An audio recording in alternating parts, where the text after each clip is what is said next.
அவனிதனிலே பிறந்து மதலையெனவே தவழ்ந்து அழகு பெறவே நடந்து இளைஞனாய் அவனிதனிலே பிறந்து மதலையெனவே தவழ்ந்து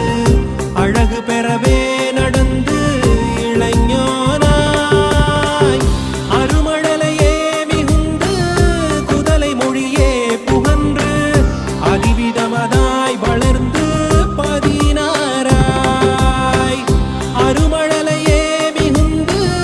குதலை மொழியே புகன்று அதிவிதமதாய் வளர்ந்து பதினாராய்